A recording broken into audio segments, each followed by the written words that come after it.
কাল দেখলাম ইন্দুবালা ভাতের হোটেল, ব্যাস রেসিপি পেয়ে গেলাম। কচু বাটা রেডি, নারকেল কোড়া রেডি। আর সঙ্গে সঙ্গে কড়াই একটু গরম করে দিলাম, গরম করে একটু তেল দিয়ে দিলাম, সর্ষের তেল অবশ্যই। ব্যাস ফোড়নের জন্য একটুখানি দিয়ে দিলাম শুকনো লঙ্কা, তারপরে দিয়ে দেবো একটু কালো সর্ষে।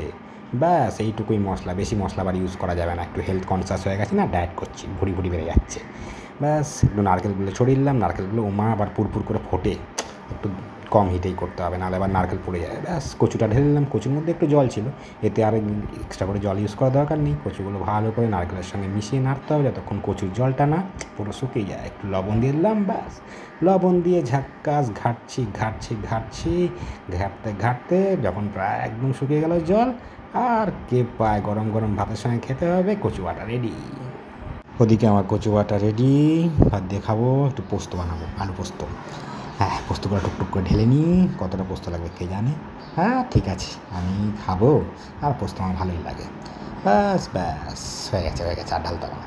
এবার একটু গরম কড়াইয়ে চালান করে দিই, হালকা একটু কাঠখোলায় ভাজা যাকে বলে, মানে লাল হবে না, জাস্ট পোস্তটা একটু জাস্ট ফ্রাই টাইপের করে না, ফ্রাইও বলবো না, কী যেন বলে কে জানে, যাক। ব্যাস ব্যাস কড়াই একটু নেড়ে এলাম, উফ কি গরম কড়াইটা, তাড়াতাড়ি ঢাল রে, একটু কড়াই ভিজিয়ে এলাম পোস্ত। ব্যাস এবার আলুটাকে সুন্দর করে আমি আলুর ছাল ছাড়িয়ে নিই, ব্যাস গোল গোল আলু, দেখতে ভালো লাগছে, চন্দ্রমুখী আলু।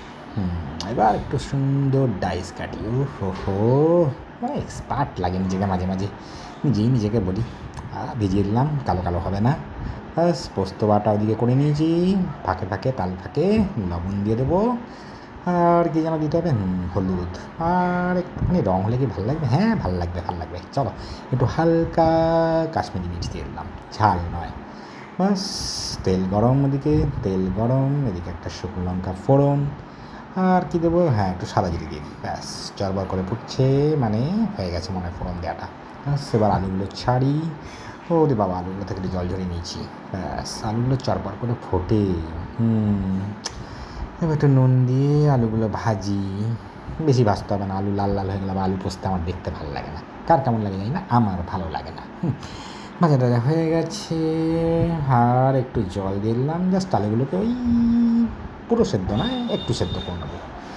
ব্যাস এবার জল দিয়ে একটু হালকা একটু লবণ দেবো, বেশি লবণ দেওয়া যাবে না, কারণ লবণ অনেক জায়গায় ইউজ হচ্ছে, পোস্ত বাটায় অলরেডি দেওয়া গেছে, আবার এখানে একটু দিলাম, ভাজার সময় দিলাম, বুঝে শুনে দিয়ে দিলাম, ঢাকা দিয়ে দিলাম, 3-4 মিনিট হয়ে গেছে, ঢাকা নামিয়ে নিই, একখান আলু চেক করে আনি, মনে হচ্ছে সেদ্ধটা হয়ে এসছে প্রায়। ব্যাস পোস্ত বাটা কই গেলি, ঢেলে দেই, বা বা বা বা ও এত ধোঁয়া ওঠে কেন, তেরিকা। চলো চলো একটু ভালো করে ঘেটে দিই, মিশ্রণ, হ্যাঁ দেখতে তো খারাপ লাগছে না, ঠিক আছে, বউয়ের মতো হয়নি কিন্তু আমি পারি। চলো চলো, বাহ সুন্দর লাগছে, টকবক করে ফুটছে, ঢাকা দিয়ে দিলাম, বা রেডি, মাই গড, ও কচু বাটা আলু পোস্ত, পাঁপড় ভাজা।